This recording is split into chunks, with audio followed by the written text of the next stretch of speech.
नमस्कार। आज के इस विश्लेषण में हम सीधे मुद्दे पर आते हैं। जब भी हम पेट्रोल पंप पर अपनी गाड़ी का टैंक फुल करवाने जाते हैं तो मीटर किसी रॉकेट की तरह भागता है ना? और हमारी आमदनी वो वहीं की वहीं अटकी हुई है। ये एक ऐसी निराशाजनक सच्चाई है जिसका सामना हम सब रोज कर रहे हैं। आइए समझते हैं कि पेट्रोल और डीजल के दाम महज कुछ अंक नहीं है, बल्कि एक बहुत ही विशाल और जटिल आर्थिक व्यवस्था का हिस्सा कैसे हैं।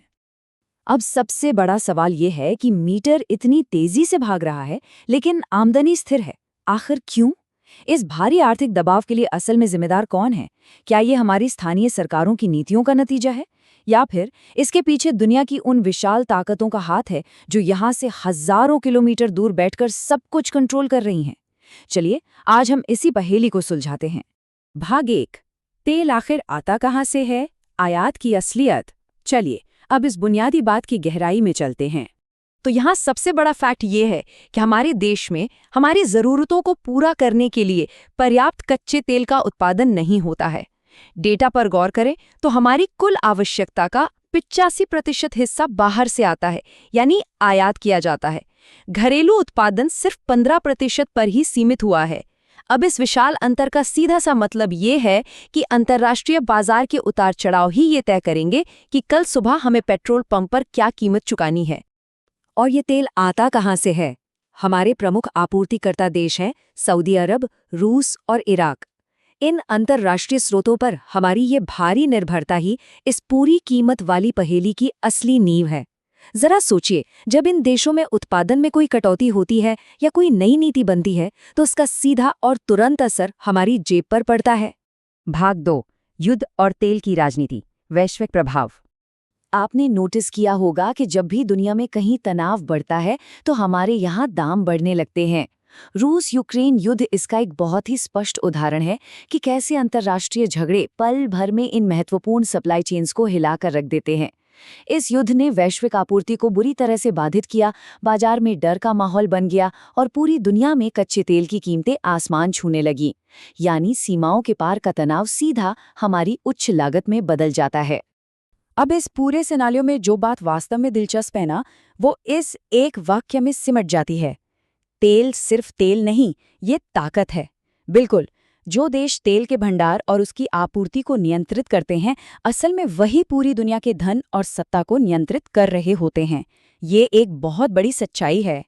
भाग 3, टैक्स, सरकार की कमाई, घरेलू समीकरण।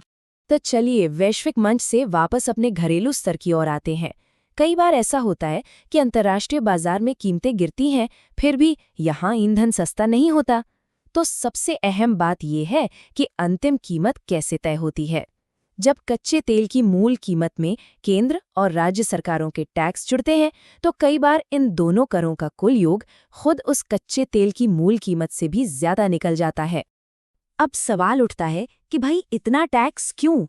अगर हम निष्पक्ष रूप से देखें तो ये टैक्स का पैसा हमारे बुनियादी ढांचे के विकास, नई सड़कों के निर्माण, विभिन्न सरकारी योजनाओं और पूरे देश के प्रशासन को चलाने में काम आता है। ये सरकारों की आय का एक अत्यंत महत्वपूर्ण स्रोत है, जिसके बिना देश के विकास की गति धीमी पड़ सकती है। भाग 4, महंगाई का असली कारण, डोमिनोज इफेक्ट। हम में से बहुत लोगों को लगता है कि महंगे ईंधन का असर सिर्फ उन पर पड़ता है जिनके पास अपनी गाड़ी है, लेकिन सच कुछ और ही है। चलिए देखते हैं कि ये चेन रिएक्शन कैसे बनती है। जैसे एक डोमिनोज गिरता है ना, बिल्कुल वैसे ही। सबसे पहले डीजल महंगा होता है, इससे ट्रकों और परिवहन की लागत बढ़ जाती है। और जैसे ही परिवहन महंगा होता है, हम तक पहुंचने वाला दूध, सब्जियां या यहाँ तक कि एक मोबाइल फोन, सब कुछ अपने आप महंगा हो जाता है। यानी ईंधन की बढ़ती कीमतें महंगाई की एक ऐसी लहर पैदा करती हैं जो पूरे देश की अर्थव्यवस्था को झकझोर कर रख देती है। ये जीवन यापन की लागत को इस कदर बढ़ा देती है कि समाज का हर एक वर्ग इससे आर्थिक रूप से प्रभावित होने लगता है। भाग 5, क्या ईवी भविष्य है, आगे की राह? इस भारी निर्भरता को देखते हुए क्या इससे निकलने का कोई दीर्घकालिक समाधान है? एक तरफ तो वैश्विक तेल के उतार चढ़ाव पर हमारी वर्तमान निर्भरता है जो हमें कमजोर बनाती है। वहीं दूसरी तरफ इलेक्ट्रिक वाहनों का एक बहुत ही आशाजनक भविष्य है जिसका नेतृत्व टेस्ला और टाटा मोटर्स जैसे इनोवेटर्स कर रहे हैं। ये एक ऐसा भविष्य है जो ईंधन के इस एकाधिकार को पूरी तरह से तोड़ सकता है। लेकिन ठहरिए, इस तकनीकी उम्मीद के बीच एक बेहद व्यावहारिक सवाल सामने आता है। क्या आज इसी वक्त हर कोई ईवी खरीद सकता है? जवाब स्पष्ट है, बिल्कुल नहीं। शुरुआती लागत और चार्जिंग इंफ्रास्ट्रक्चर की कमी के कारण ये अभी भी एक बड़ी आबादी की पहुंच से बाहर है।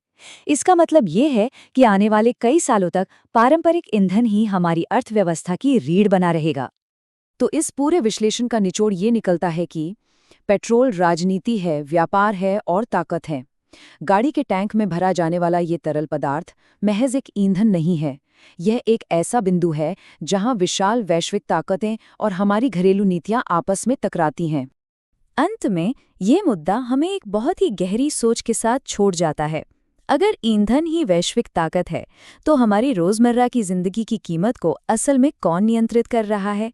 क्या ये नियंत्रण हमारे अपने हाथों में है, या हम सब एक बहुत बड़े वैश्विक आर्थिक जाल का हिस्सा भर हैं? जरा सोचिएगा। इसी सवाल के साथ आज की ये चर्चा हम यहीं समाप्त करते हैं।